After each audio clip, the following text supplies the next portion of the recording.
Good morning, and thank you very much for joining us. I am Yori Folarin, and my guests this morning, I've got two gentlemen. Both of them actually are from the Niger Delta area. First of all, Mr. Ken Okolubo is a former commissioner in Delta State and a former, representative as well, and a public affairs analyst. Good morning, Ken. It's always my pleasure. Thanks a million for coming on. And my friend, Mr. Eric Omare. Mr. Omare is a lawyer and is president of Ijo Youth Council. And I was just before we came on air, I was talking about Dr. Chris Ekia, the dentist, who is a past president. Yeah, there you go. Thank you so much. Indeed. It's my pleasure. My pleasure. Guys, what I want to talk about is what came out of the Senate yesterday. The Senate president read out a letter from the president asking, that the budget of the NDDC be considered, and speedily so that we can get cracking. And following that, it was observed, I think it was Senator Baribe, who had observed that, wait a minute, is there an anomaly going on here? Who is going to come and defend this budget from the NDDC? Because the board that we, Senate, approved from the president, to the best of the knowledge of the Senate president, hasn't been activated, if that's the word to use. Actually, they called it a contraption, but they were referring to an interim management committee that had been put in place, I imagine, by the minister, because it falls under his purview and his responsibility. So there's this whole issue, and when I look at the papers this morning, I'm seeing that it might be the budget approval might be delayed.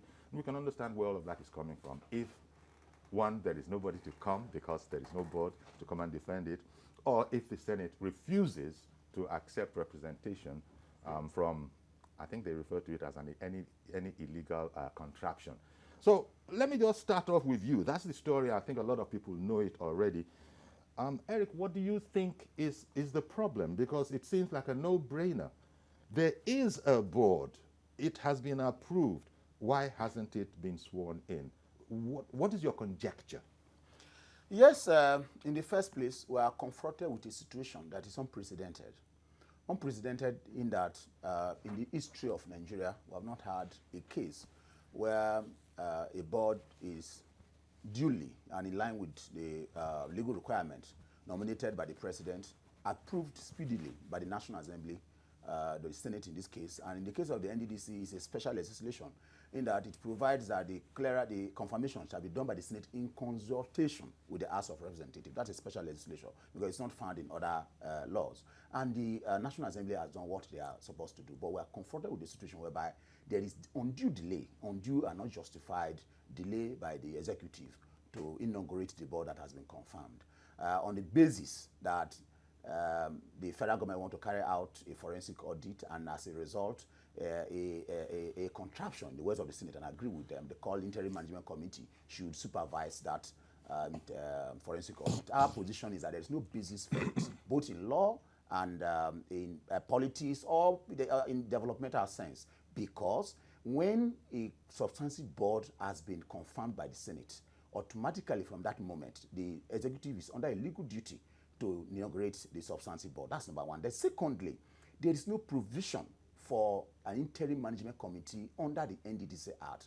The only circumstance under which you can have an interim management committee is when, for reasons that are beyond the contemplation of the NDDC Act, there is no substantive board in place, not when you have a substantive board in place. So in other words, the circumstances that ought to necessitate an interim management committee does not exist in the present circumstances. And that's why we agree with the Senate for saying that only members of the substantive board can come and defend the budget before the Senate. And in addition, our position, the IYC position before now is that the Senate or the National Assembly should not even accept the budget of the NDDC. And our reason for saying so is very simple. By Section 18 of the NDDC Act, it is the board of the NDDC that ought to prepare the budget, submit to the president for onward transmission to the National Assembly. Okay. So the question here is, who prepared the budget that has been transmitted to them by the by the president? Okay. Because there's no substantive board in place. So why the Senate may have granted Mr. President the indulgence to submit the budget to them, I think they took the right step by saying, look, we can't go beyond this point. Without having the substantive board, nobody will be allowed to defend this budget. But for us, they ought not to even have accepted our budget. They ought to say, look, this budget is tainted by illegality because perhaps it may have been prepared by the illegal contraption called Interim Management Committee. Illegal contraption. Well, the Senate said it first, so we're just repeating it. Ken, how much of that do you sort of flow with? I mean, what's the minister, because he referred to the executive, the minister certainly must be aware of regulations, rules, and that kind of a thing. So quite frankly, I'm a bit concerned as to if he indeed is the cause of the delay, why there is a delay in swearing in the board. Well, this is one topic that should not have been a topic, but for people like us who sort of opposes government, they give us a lot of reasons to worry about the direction the government is actually going to. One thing I wouldn't even agree with my brother is that there should even be an interim management committee at all. He's saying in extraordinary circumstances, that is when they should have a committee at all. There should be no contraption at all. The Act is very clear. The Act says that the president shall nominate a board. And when that board is nominated, just like he said, in consultation with the House of Rep, the Senate will clear that board and confirm them. For the first time, everybody knows I've been a critic of this government. But when the president set up the Economic Advisory Council, I gave him a thumbs up, and I was on a program where I said I was proud of him. When you have done something right, it's as if this government has a way of dragging itself down, as if they are fifth columnist, Uncle Yori, that do not want them to succeed. You asked about the minister. You have a minister who is superintending a board. This board is the heart of the development of the Niger Delta, because that is why we are all very interested, for those of us from the oil-producing area. You now decide to have a board nominated. Now you see a minister fighting that board. Does that not give you cause for concern? Not only is he fighting the board, the representative from Rivers, Dr. Joyce Nunye, happens to be the same person he recommended and who is now the acting managing director of the NDDC. This same woman did not offer herself to be screened by the Senate. Not only did she not offer herself to be screened by the Senate, she has decided to become a lord and master over the NDDC illegally. And you sit down and ask yourself, Uncle Yori, is the APC government, do they have a direction at all? Because the minister is supposed to be acting on the powers of the president, the delegated powers of the president. The same president, are you understanding where I'm coming from, was the same person that submitted this list to the Senate. The same Senate that is controlled by the APC is the one that has also speedily confirmed this board. And you keep that board in a limbo. Rather, you have an illegal contraption superintending that board. And you now have them submit a budget illegally to the Senate. You understand? I mean, I'm just looking at the facts here. Quite frankly, yes. It gives a cause of worry. There's this whole matter about a forensic audit that I believe the minister is saying, Eric, that look, nothing, and this was also ordered by the president, because we haven't seen commensurate development with what has been poured into the place. So there needs to be a forensic audit.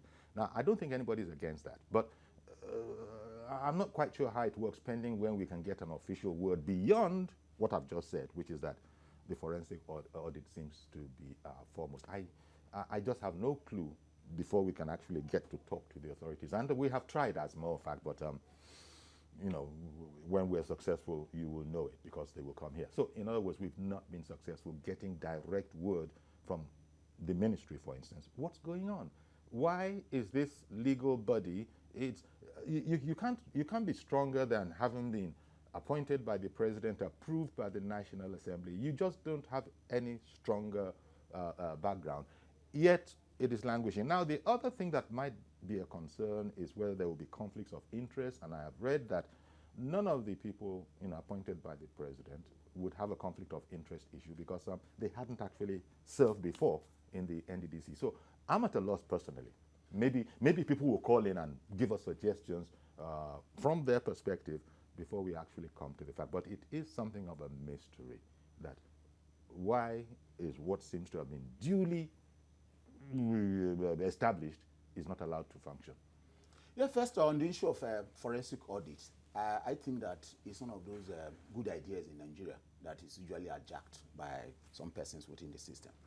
The idea of forensic audit is fantastic. It is accepted by majority of stakeholders. I've not come across anybody who has expressed opposition to the forensic audit. But what is simply happening is that some persons within the system are intending to take advantage of the forensic audit order by Mr. President to commit illegality in the NDDC.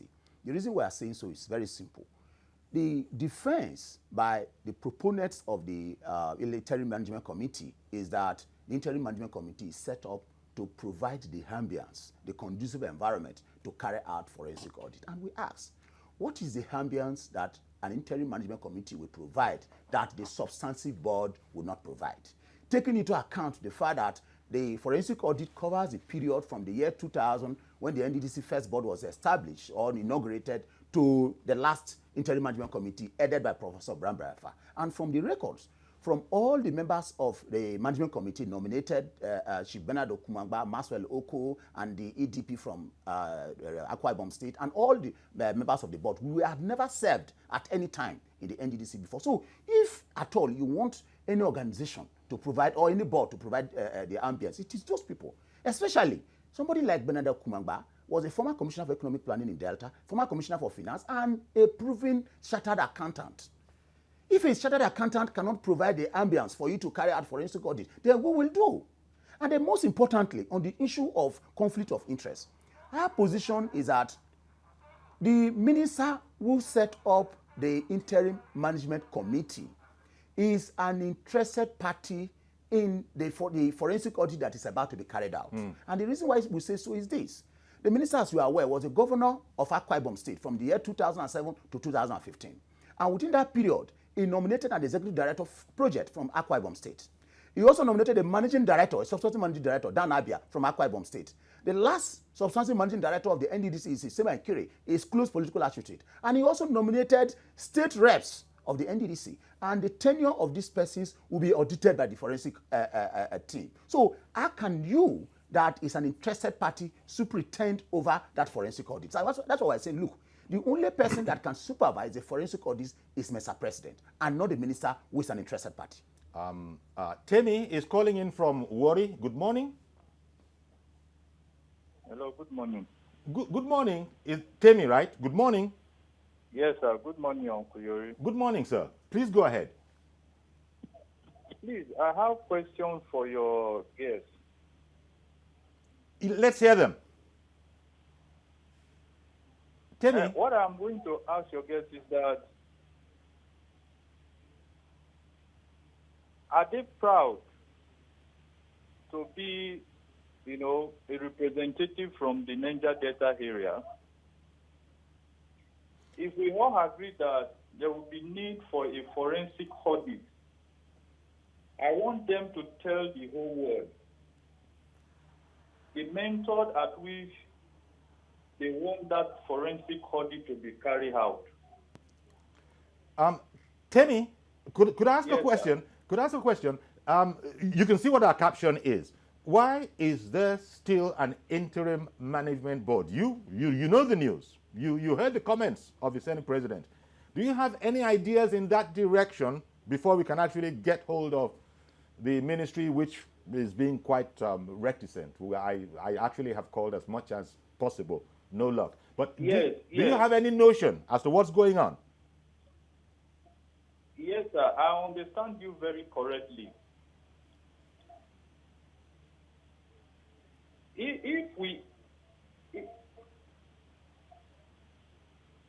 Yes, I understand you very correctly, sir. If we must have a forensic audit that has been agreed by all, well-meaning Niger Delta people, if we decided to, let these people that have been screened now to be sworn in, are they not going to be, party to the already established NDDC that is going to be audited?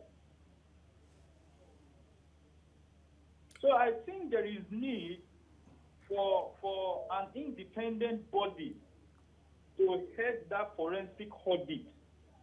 And I'm sure this is the reason why Mr. President has decided, to bring in this interim committee. Let us tell ourselves the truth. It is not possible for this man they are accusing now. I suppose it's Akpabio all of them are referring to. Akpabio cannot, bring about an interim committee without the, consent of the president. It's not possible.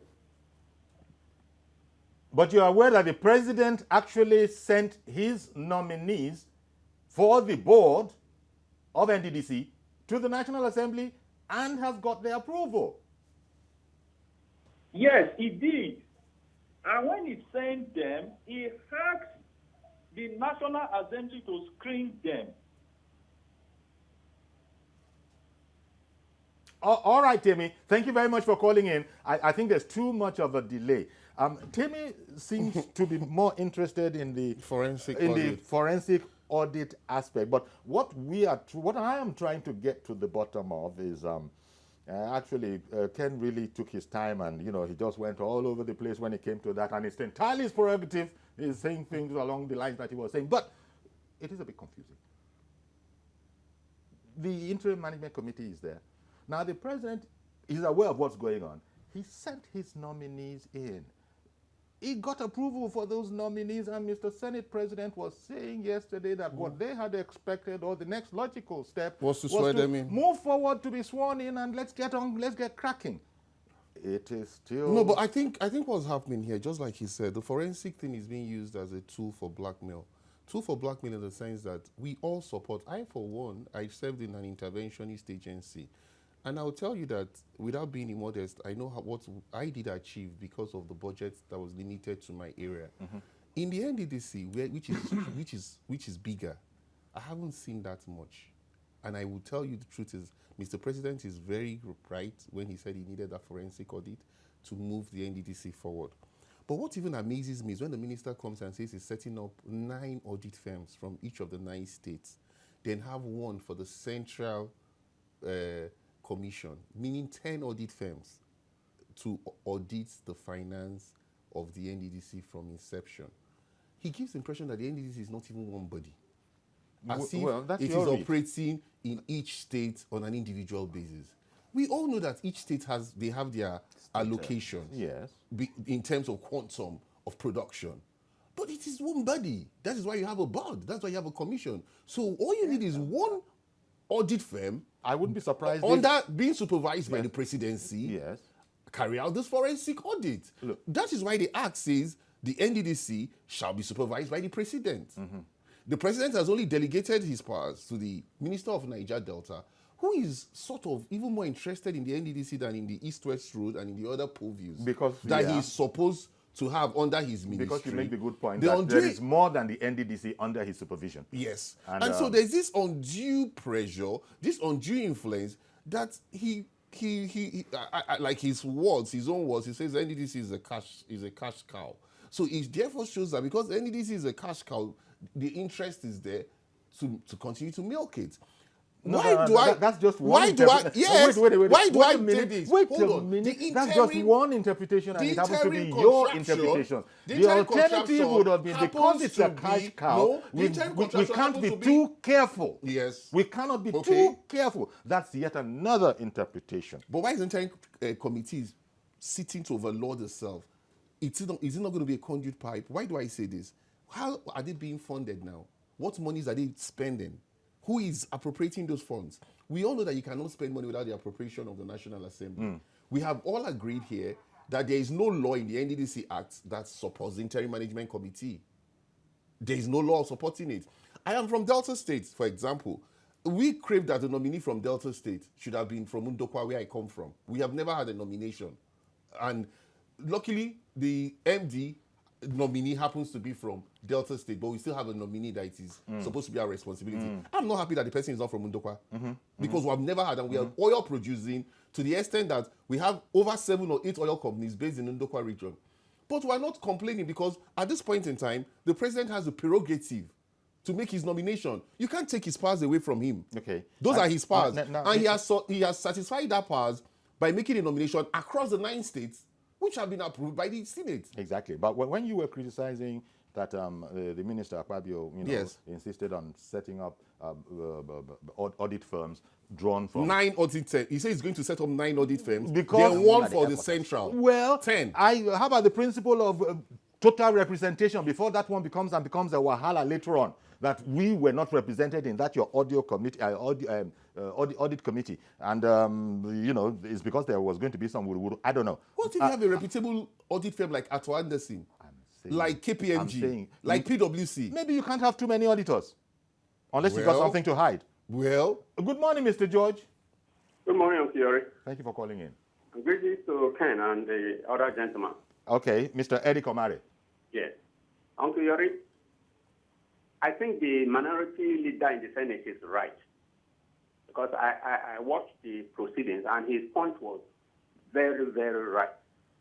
If you send us a list to approve for you, we should see that list or the board is inaugurated before you send us a budget that the board will be.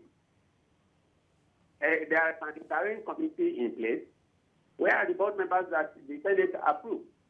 And you are sending a budget. Who is going to execute the budget? So the Senate is very right. I stand with them on that. I think Mr. President overtrusts where the right delegates authority.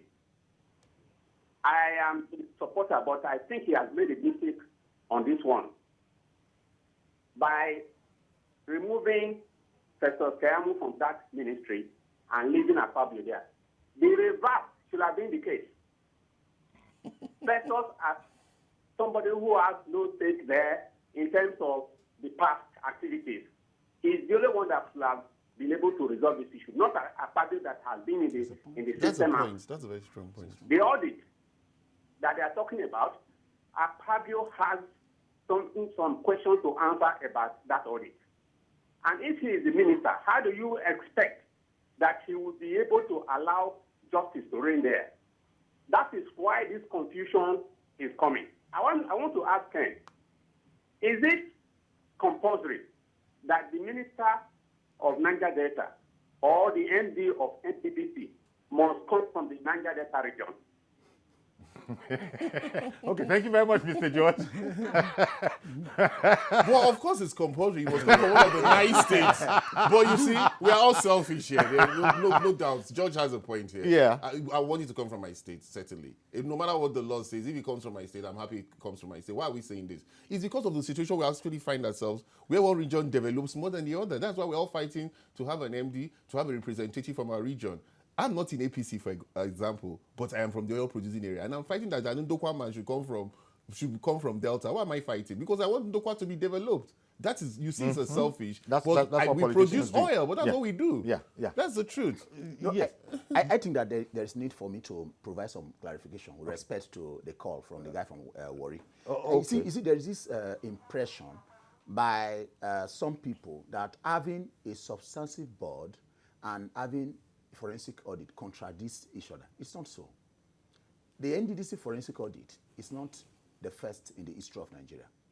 You will remember, during the tenure of President Jonathan, there was allegation that the NNPC, some funds were missing. A forensic audit of the NNPC was carried out. And that did not stop the NDDC or the NNPC from having a substantive board. Even under this dispensation, when Buhari resumed, there was this allegation that arms funds were embezzled by under Dasuki. A presidential committee was set up to prove armed deals. That did not stop President Buhari from having a substantive national security advisor. So the point I'm making is that having a substantive board of the NDDC and carrying out a forensic audit does not contradict each other. That's true. They are not the same thing. A forensic audit is coming to look at the books and where necessary, go to the sites to check the project that have been carried out. But the substantive board is there to perform their statutory responsibilities. And we are saying that, look, as today, there are a lot of things that the NDDC ought to do for the Niger Delta region because there is no single federal presence. As I speak to you, you cannot move from Delta to Edo State because the east-west road has totally collapsed. The same thing, you cannot move from Port Harcourt. Bayelsa to River State, River State. because the same road has collapsed. This and flood also has taken over different part of the Niger Delta. I'm very sure that my friend here, Ken Okolobo's community, has been taken over Yes. by flood. The whole So of many Local other East, parts yes. of Okay. this. These are things that the NDDC ought to provide some palliatives, and that's what the substantive board ought to be doing. And that's part of the reason why we're not happy with Godswill Akpabio. We are saying, look, your responsibility is supposed to be to coordinate the overall development of the Niger Delta, and not about NDC and NDDC. This West Road, this is one primary responsibility. One moment, please. Good morning, Mr. Yakub, and sorry for keeping you waiting. No problem, sir. Good morning. Good morning. And then good morning to your two guests. Sure. You see, for me, let me start from where your guest flat. It is not only Niger Delta road that is being collapsed. I will applaud your guest on the joking fact that if you travel from Lagos to Abeokuta to know the state of our road there as well. So we look in the southwest. I think it is our time to even seek for another commission, Southwest Commission, so that they can be able to do our road as well and other things. So I would say that you see, you cannot rule out politics in this kind of game, because now everybody that is in that board of NDDC since inception, they go there and see that very particular commission as a place to meet this country. Because when you get there, you meet whatever you can meet, you get whatever you can get, and go back to politics. You want to become a governor of the state, you want to become a senator from one state, because you have already been seeing the resources of one that particular place. The resources that are made for those people coming from the place. To develop that place, you cut corner it, put it into your pocket, and then go back to politics. So, for the first time, I said it. I agree with Okolego in the studio, because I follow him everywhere he goes as one of the service providers in this country. So, for the first time, As a credible opposition, as a credible opposition member, Exactly. because the man is never going to support who you support. Exactly. I don't normally agree with you, but this one I'm quite agree with you. Because the reason is this: why are you set up 10 audit firms because of one single commission? Because you set up 9 audit firms, and then you now need one central auditor. For what? So if Akpabio should be able to face what he needs to do in that commission. I also agree with Mr. George. I don't think Mr. President needs the way you remove Professor Kiamu for that very particular portfolio. Okay. Because Professor Kiamu will never agree with Akpabio. Because all this kind of a thing, you leave a rule for people to type in this country. I don't know. The way you're going, when you say Keyamo will never agree with Akpabio, I mean, facts are empirical. If one is right, the other has to concede. It's not personal. It's not personal. Let me tell you. Yesterday, I disagree with this for one thing. When we say something, we always say allegedly. That's why I disagree with you today. We all of us know the kind of person Keyamo is.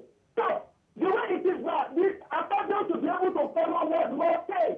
So they should be able to develop that very particular place, because they give this country resources. That's how God bless you. Thank you very much. And let me quickly nip off on a break. Don't go anywhere, please. We'll be right back.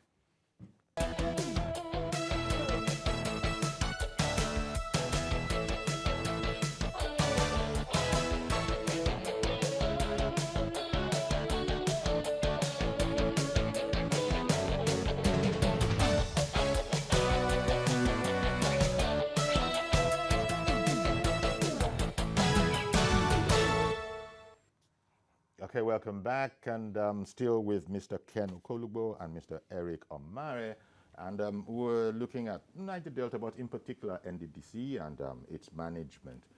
The board, why hasn't it been sworn in yet? Why is there an interim management committee still? And earlier, one of our callers, Mr. George in Ikeja, he had opined that maybe Minister Festus Keyamo shouldn't have been moved out. He's been moved out to labor and productivity. He said he would have preferred you know, that he would have been there, for example. Now, as something of a side road, I noticed that but in fact, both of you were nodding at the time. What do you like about that particular idea? Yeah, Mr. Yomi, you know, life is dynamic. You take a decision today, you applaud it, tomorrow it will turn out to be something else. You know, when Festus was redeployed, some of us don't know their official reason for it, but we didn't see anything wrong with that. But now, on the second thought, we are feeling that that was a wrong decision. In actual fact, it's Akpabio that ought to be redeployed from the Niger Delta Ministry.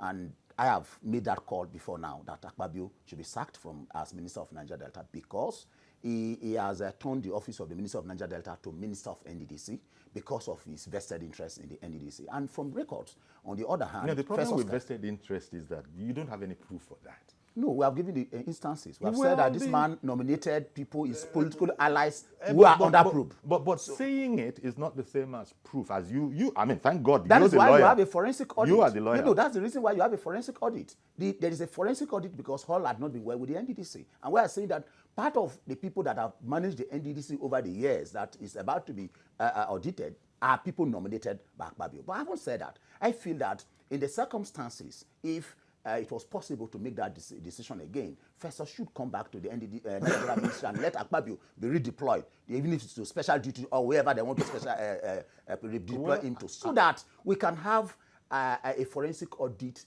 that people will have confidence in, a credible forensic audit, not a forensic audit that will be supervised by somebody we feel that has a vested interest in.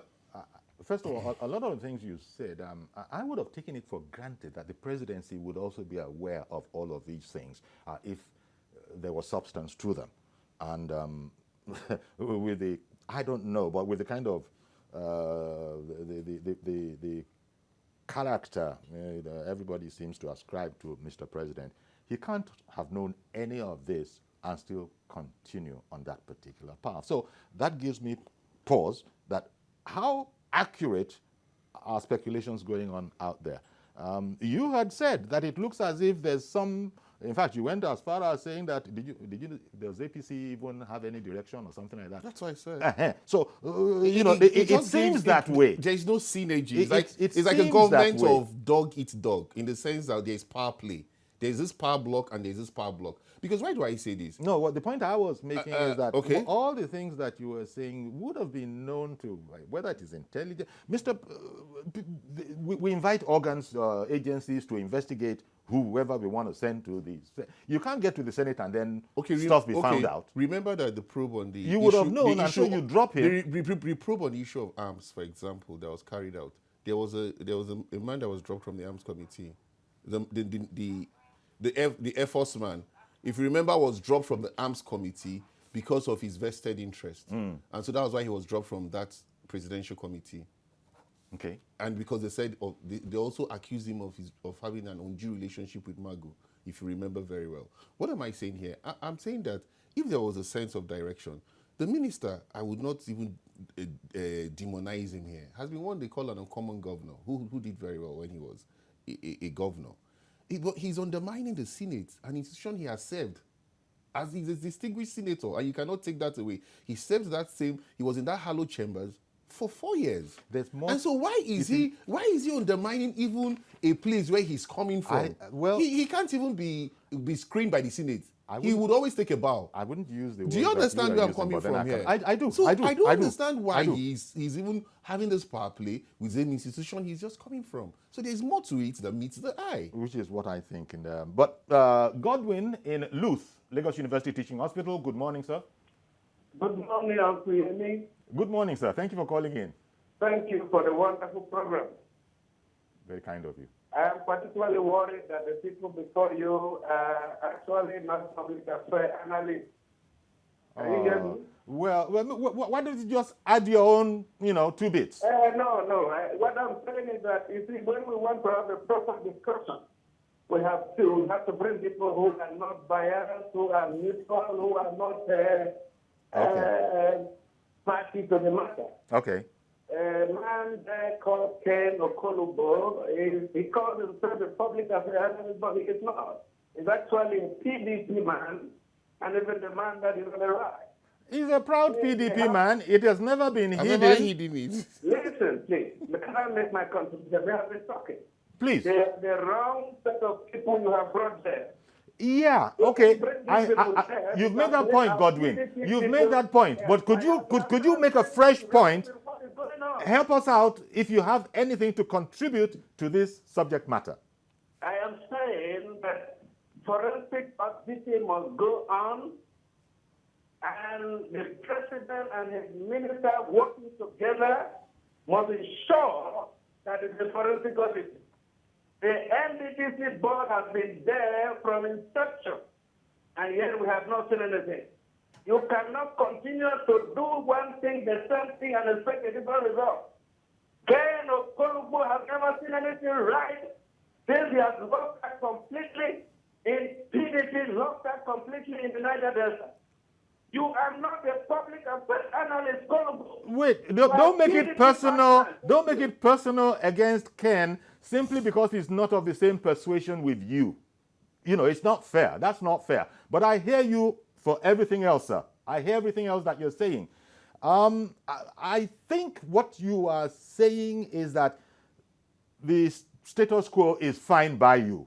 And you can't understand why some people are saying that, look, we got to go ahead and swear in the board. I think you just said it's always been there and nothing has been different for our having a board.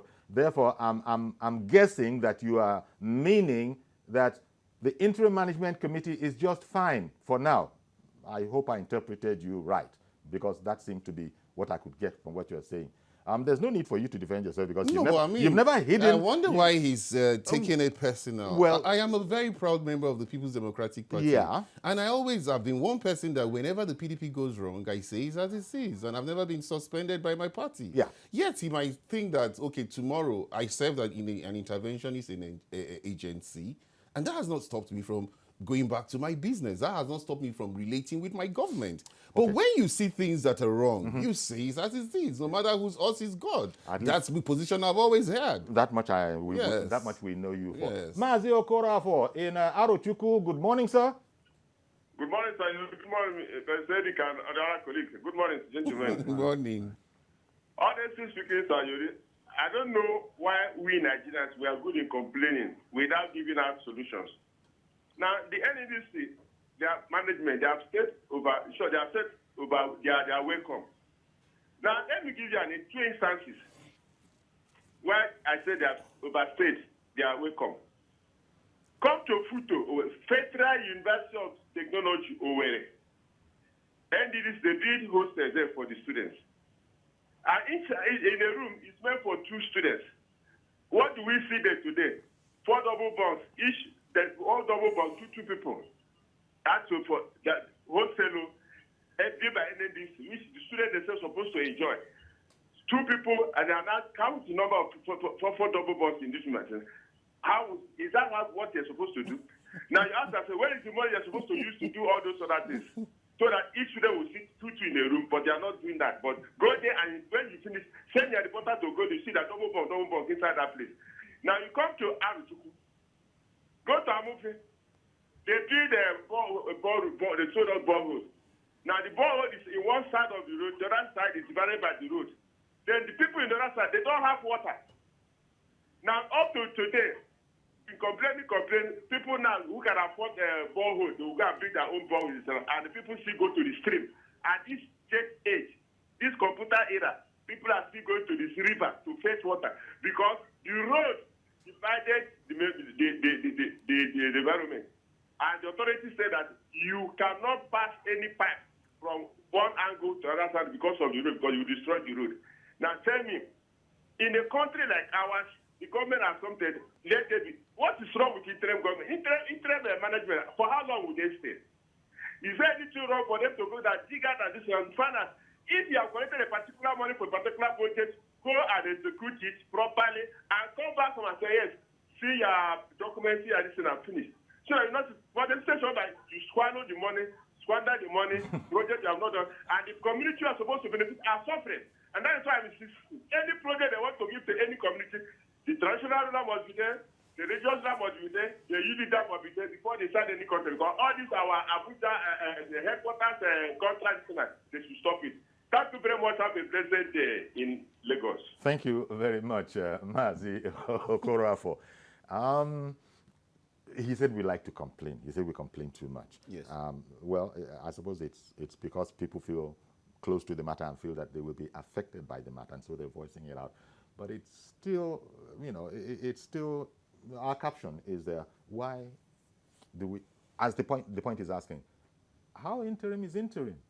For how long is it going to be interim? And what is the matter? And you've explained that, well, it might be the thinking that I need to provide an enabling environment. And I was talking with Ken, and I was suggesting that there's probably going to be very little that either of you gentlemen know that the presidency doesn't also know when it wants to take decisions like this. All the speculations, I call them speculations in the absence of hard written proof, the kind that we are acceptable to a lawyer in terms of the definition of proof. When we don't have that, because as you know, the social media is not proof, but there's a lot of stuff on there. Some of it quite erudite, some of it intellectually written, some of them written by lawyers, but the problem we have now is that we don't know what the actual facts are. Beyond the president has appointed a board, it has been approved, so every constitutional constraint has been removed, and yet they're not allowed to function. And I don't know. But now, this cash cow business that we also talk about, NDDC is a cash cow. People give the impression that it's something of a free-for-all, and that if you are there, you're made for life. Surely it's not that kind of an El Dorado, or is it? No, I think before I come to the issue of cash cow, on the issue of the justification for the interim committee, I think it's not a matter of social media, it's official.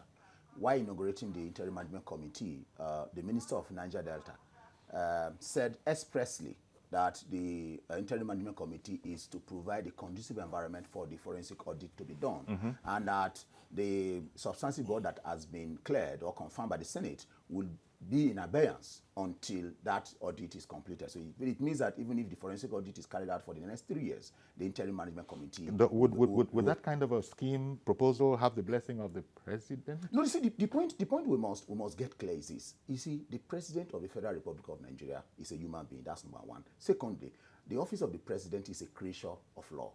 So what that simply means is that even the president has a duty to comply with law. True. So the fact that the president is aware of the establishment of the interim management committee is of no moment. It doesn't matter.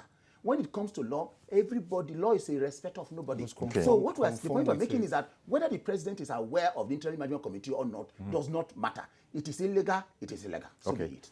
Collins in Abuja, good morning, sir. Yeah, good morning. Thank you for calling in.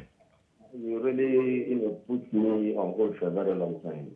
And I think I listened up on the phone now, which is not really possible. You know the cost of airtime in Nigeria today and the way the economy. So please, I heard the guest. Good morning. Good morning. I didn't want to say anything so as not to increase your expenditure on the call. Sorry about that. It's all right. One, on this issue, I was thinking we should have a clarification from the presidency about who was going to preside over the forensic audit. It is the interim management committee or the new board that has just been cleared by the Senate. That is number one. Then the major point there is, in this issue, I think somebody who has made Abada with corruption wants to bring in corruption into NDDC to recoup money he gave his surrogate who lost the election somewhere. You understand? That is the thing there. I don't want to mention them, but the person, and you and most people know the person I'm referring to. No. Okay. Please continue. You can Google it. You Google the person. If you you can't be putting words into our mouth that we're sitting down here, JJ, you say we know. You are the person speaking, and you yourself are being careful. Okay. I agree you don't know. Please, I'm sorry for putting words into your mouth. So, what I'm saying in essence is that for us to get a clean sheet on this situation, let the president, who is the alpha and omega of Nigeria, their point. That one is God. That Alpha Omega is only for God. That one is God. Oh, that one is God you gave to the president. Of Nigeria, I never said of the God is for. You understand? I use that word Nigeria. I limited it with Nigeria.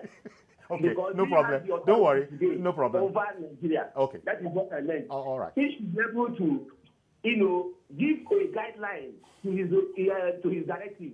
Whether it is the interim management committee that will preside over the forensic audit or the new board. But for me, I believe everything should be done away with the interim management committee. They don't mean very well. They don't mean well. They are brought in to do something. They want to come and perpetuate corruption, and they should be sacked tomorrow. Bye bye.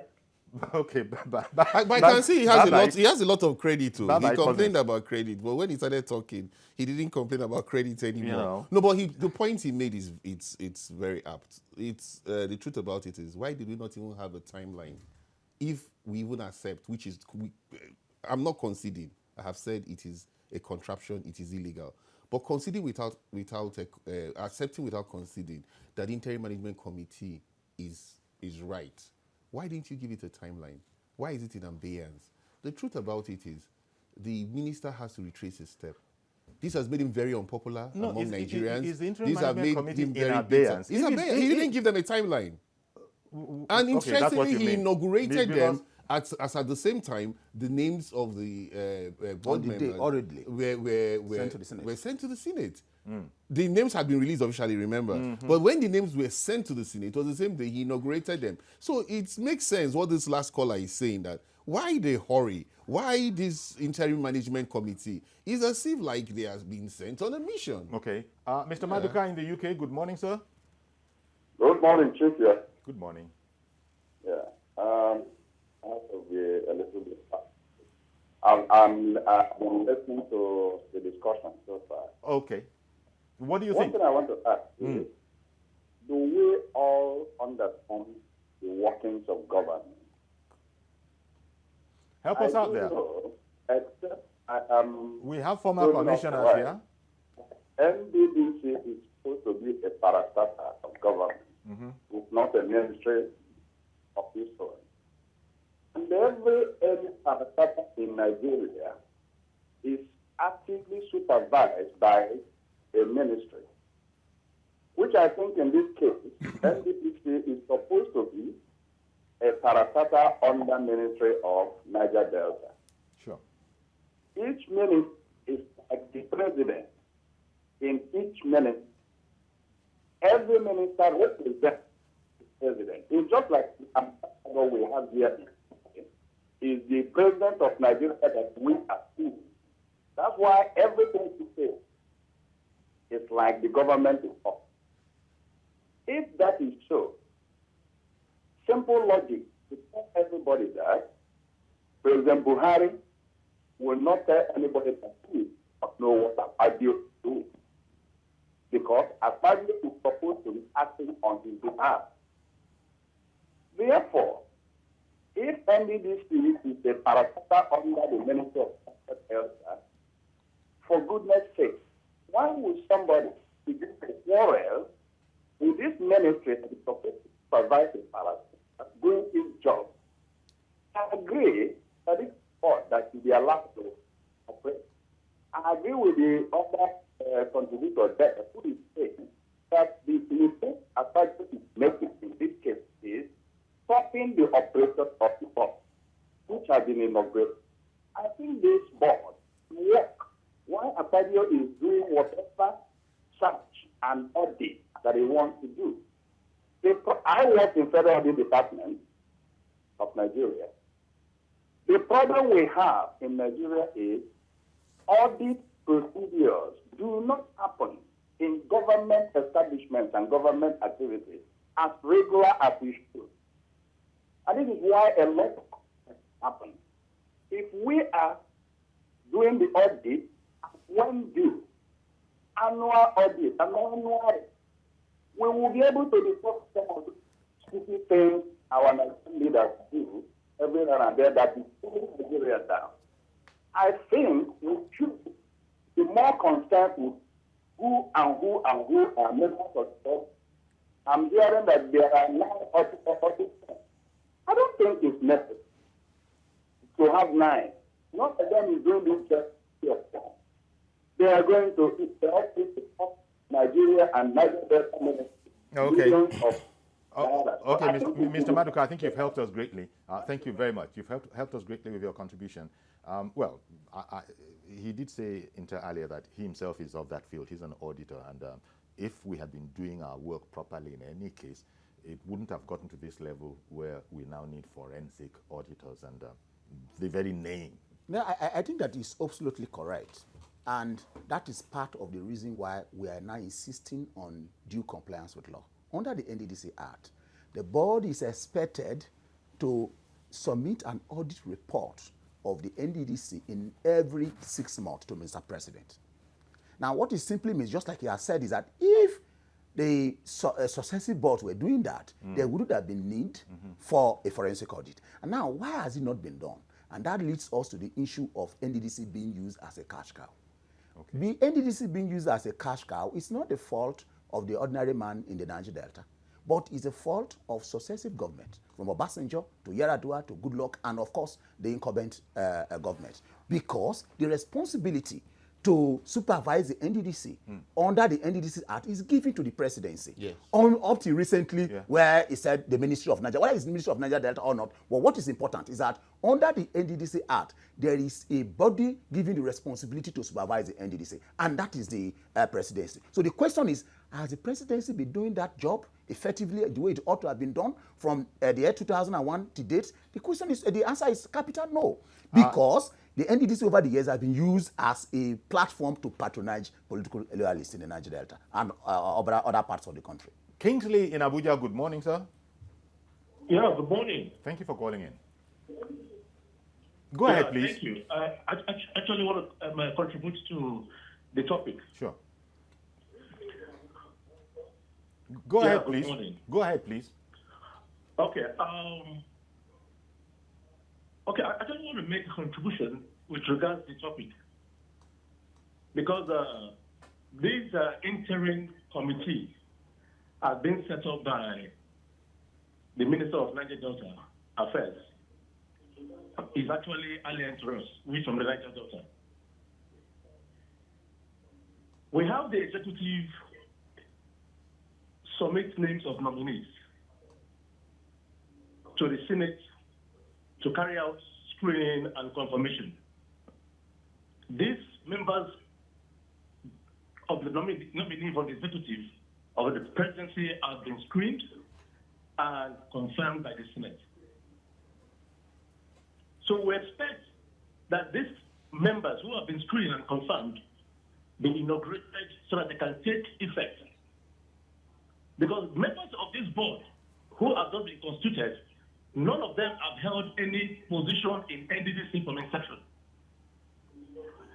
This 3-man committee in the commission presently has never served in any capacity in the board of Niger Delta Development Commission. So if this 3-man committee is allowed to stay there, why is it that they cannot allow the substantive board who have been screened and confirmed to do their job?